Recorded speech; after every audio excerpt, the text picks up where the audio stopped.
Welcome to my channel.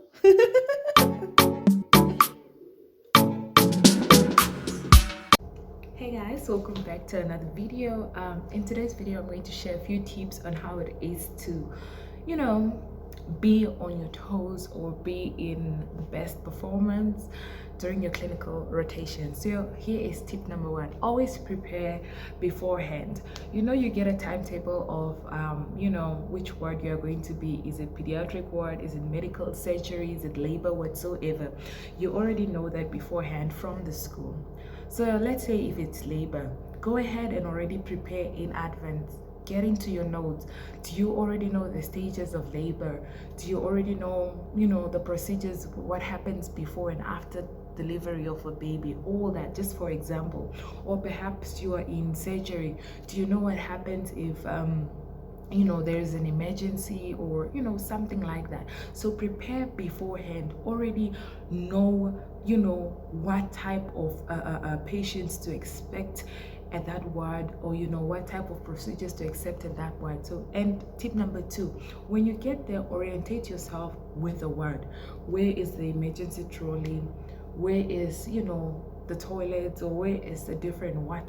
Orientate yourself. And how do you do that? It goes into tip number three. Tip number three is don't miss rounds, don't miss ward runs. So always come on time enough for ward rounds. That's where you would know what type of patients were discharged or who passed away, or whatever happened during night or during day shift. So don't miss at all, don't miss word runs. And that way you'd also know you have to refill some of these things we need to know already beforehand. Refill your emergency trolley, refill whatever it is that you have to refill. Don't miss word runs. Follow that doctor, follow that sister, and get to know your patients.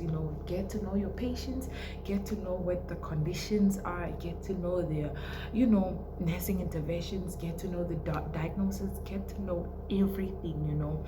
And tip number four: if you don't know, ask. This is the most important tip, I feel, for all.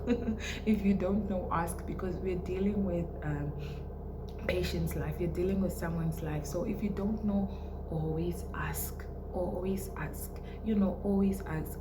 And tip number five, or last but not least, they say only when you're eager to learn that people will come to you. So be a student that shows that they're interested in what they're doing, they love what they're doing. Always ask questions, always volunteer. Is it to go in the theater? Always volunteer. Is it to do a procedure for the first time? Don't be scared. I know it's scary, but don't be scared.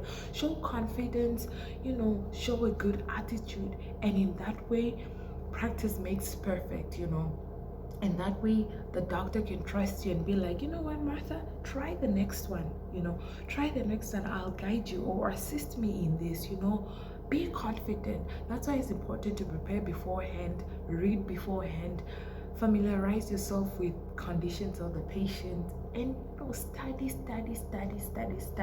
There's a scripture in the Bible that says, study to show yourself approved. Or so I'll go back to the scripture and link it here for you, so that study to show yourself approved. You wouldn't want to be in the ward and then the doctor asks you, why are we giving this patient, for example, paracetamol, or why did we change the medication, or why do you need to do a urine test, or whatever procedure it is. So make sure you always prepare beforehand, come on time, and don't forget your water always, because you need to stay hydrated and all that. So yeah, I hope these tips were helpful. These are the tips that I ran with during my clinical rotation. They help me here and there, and yeah, it's been going well so far. So if you have any new tips, or perhaps I didn't mention a tip that might be helpful to me or to another viewer, just link it below in the comment section below. But other than that, I'll see you guys in my next video. Don't forget to subscribe, like, and share this video, and put your notification bell on so you are notified every time I post a video. Toodles!